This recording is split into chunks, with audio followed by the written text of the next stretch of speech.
prison had its own language, and everyone inside learned it quickly. Silence meant survival, posture meant intention, and respect was not requested. It was measured. El Chapo understood this the moment the metal doors closed behind him. He had been many things outside those walls: a trafficker, a strategist, a ghost who moved money and men across borders. Inside, none of that mattered unless it could be felt. Before we go any deeper into this story, let me say something quietly. The way power often moves in places like this. We have a dream of reaching 1,000 subscribers by the end of this month.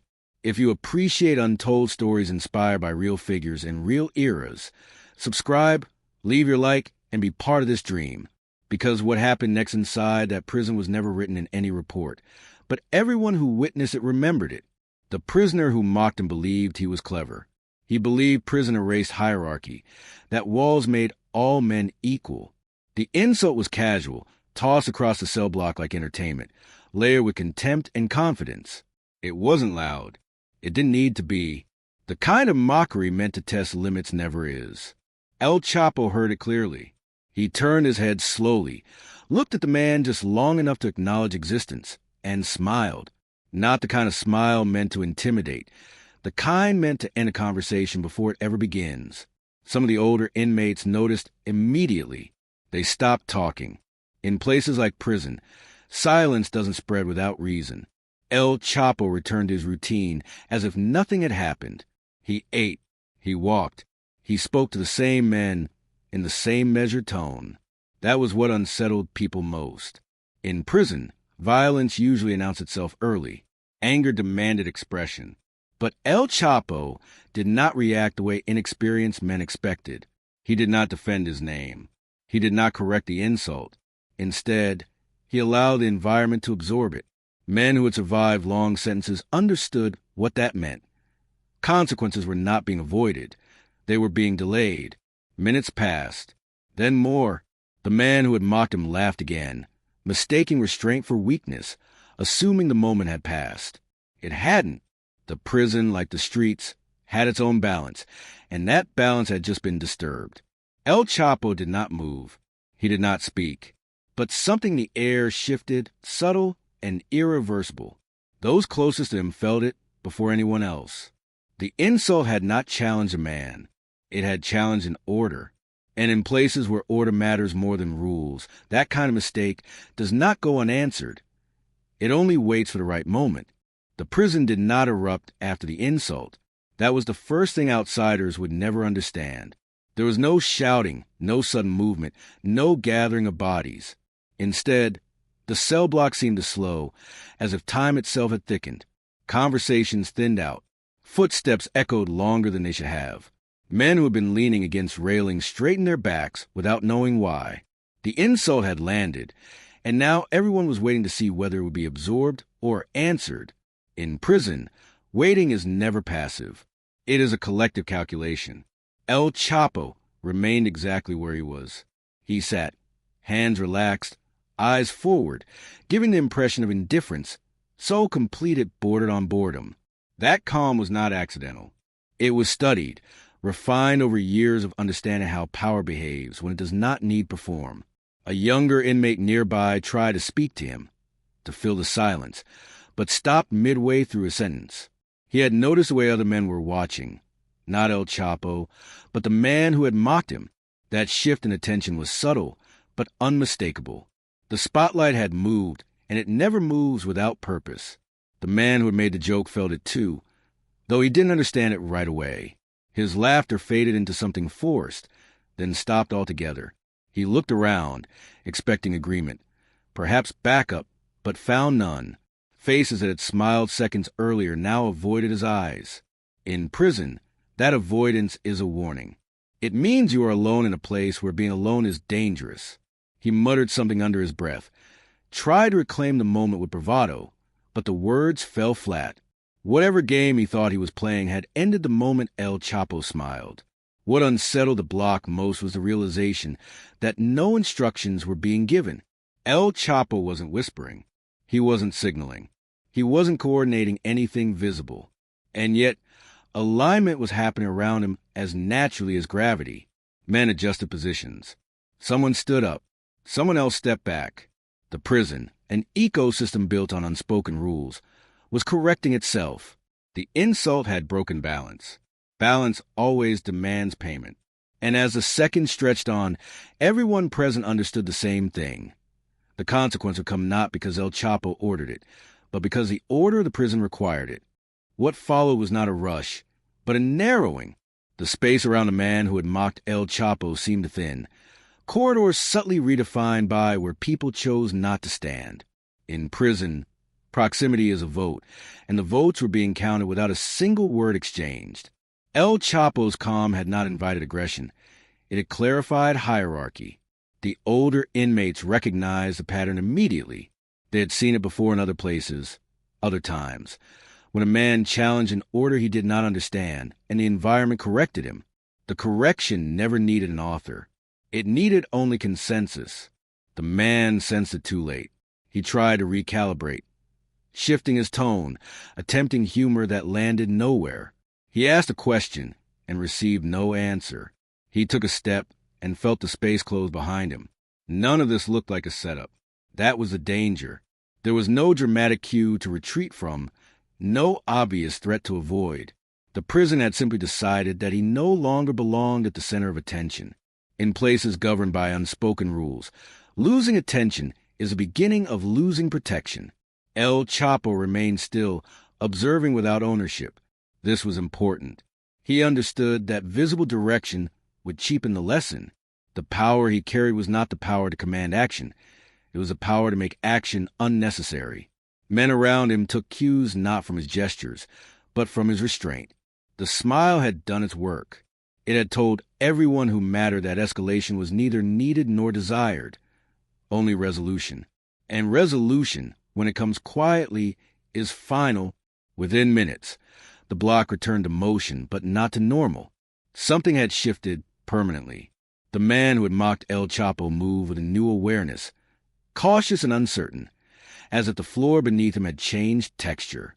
He did not yet know what would happen. He only knew that whatever came next would not be loud, not be public, and not be avoidable. The prison had restored balance the way it always does, by selecting a moment, a place, and an outcome that required no explanation. The moment came without ceremony, not during a count, not under the eyes of guards, not in a place that would later invite questions. It happened in one of those blind scenes every prison has, where routines overlap and supervision thins just enough for inevitability to pass through. No one saw El Chapo move because he didn't. No one heard an order because none was given. What happened felt less like an attack and more like a correction the environment had been waiting to make. The prison did not erupt afterward. It exhaled. Those nearby understood immediately what had occurred. Even before the man was led away, there was no celebration, no shock, no scramble. Faces remained neutral, eyes forward. In prison, reactions are liabilities. The lesson did not need witnesses who would talk. It needed witnesses who would remember. And everyone remembered. The insult had been answered in the only language that mattered there. Not rage, not dominance, but consequence proportionate to the violation. The balance was restored. El Chapo continued his routine uninterrupted. He finished his walk. He returned to his place. He spoke to no one about what had happened, and no one asked. That silence was not fear, it was agreement. By refusing to acknowledge the incident, the block accepted it as settled. The man who had mocked him was not gone, but he was changed, marked by an outcome that carried meaning without spectacle. In prison, permanence doesn't require death. It requires memory. By the end of the hour, the atmosphere had normalized, but it was not the same normal. Something essential had been clarified for everyone present. Mockery was not just disrespect. It was miscalculation. El Chapo's smile had not been a warning. It had been a boundary. And boundaries, once crossed, are not debated. They are enforced quietly, decisively, and without the need for explanation. News inside a prison does not travel like news outside. It doesn't race. It settles.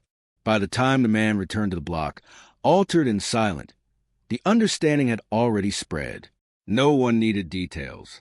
No one asked questions. The outcome itself was the message. Men adjusted their posture around El Chapo not out of fear, but out of recognition. The prison had identified where authority rested, and once identified, it reorganized itself accordingly. In places governed by proximity and memory, recognition is everything. What unsettled the guards later was not the incident, but the absence of fallout.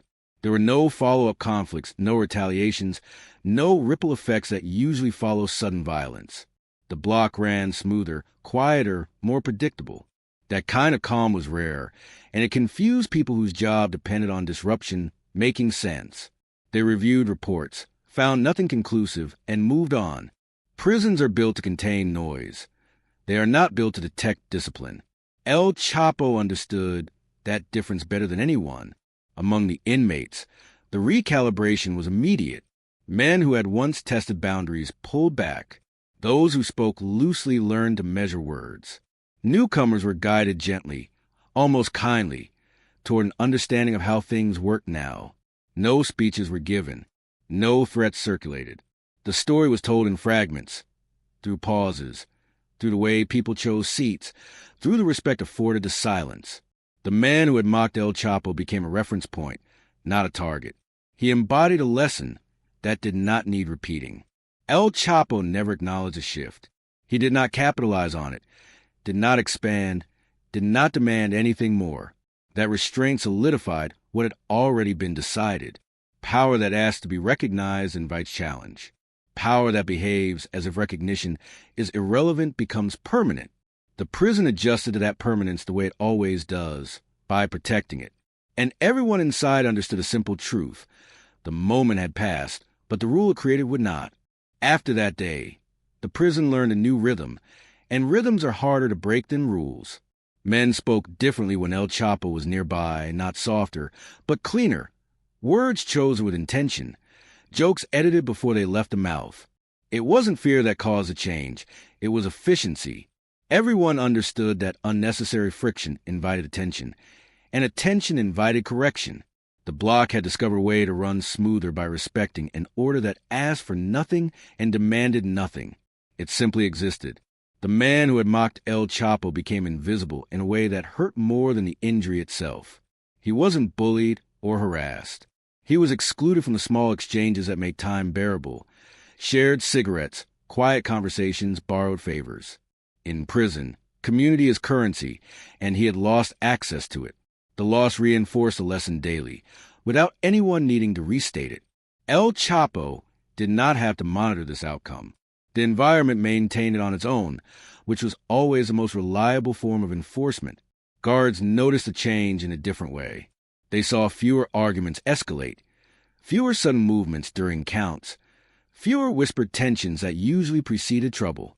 It was as if the block had agreed on a temperature and refused to let it rise. Order, once internalized, requires less supervision. That paradox was lost on most administrators, but understood perfectly by the men living it. Stability benefited everyone except those who thrived on chaos. El Chapo continued to live as he always had, measured, observant, unremarkable at a glance. That was the final confirmation. He did not use the incident to posture or expand influence. He allowed it to stand alone, complete. In doing so, he removed any incentive to challenge it. No one tested him again, not because they feared what he might do, but because they understood what would happen if they misunderstood him. And misunderstanding, in that place, was the one mistake no one could afford to make. With time, the incident stopped being referenced directly and became something subtler, a shared understanding that shaped behavior, without narration. New arrivals were never warned outright. No one pulled them aside to recount what had happened or why certain jokes never landed anymore. They learned by observation, by noticing how conversations paused when El Chapo passed, how men chose different seats, how laughter softened into restraint. In prison, knowledge that doesn't need explanation is the most durable kind. It embeds itself into routine and survives long after memory blurs. El Chapo's influence did not expand outward. It settled inward. He became a fixed point rather than a moving one. Men calibrated themselves around him not because he demanded space, but because order had found a center and preferred to remain there. The older inmates recognized this as the rarest form of authority, the kind that reduces friction instead of feeding on it. Fewer disputes meant fewer risks. Fewer risks meant time passed more predictably. Even those who disliked him benefited from the calm his presence enforced. The man who had mocked him existed on periphery now, living proof without being paraded as such. He did his time quietly, avoided attention, and learned to move with caution that bordered on humility. No one mocked him in return. Cruelty would have diluted the lesson. The absence of cruelty kept it sharp. Every day he lived with the outcome. The rule was reinforced. Misjudgment had consequences that did not fade with apologies or bravado. In a place that remembers everything, memory itself was a punishment. As months passed, the block developed a reputation, not for violence, but for predictability. Guards rotated in and out and noted the difference without understanding its source. Administrators credited policy changes or luck. The men inside knew better. Stability had not come from oversight. It had come from alignment. And alignment, once achieved, resists disruption. The story of the insult and the smile did not need retelling because it had already become structure. Structure doesn't gossip. It simply stands. Years later, when men tried to explain why that block never spiraled the way others did, they reached for reasons that sounded official. New routines, better supervision, luck. None of those explanations survived close inspection.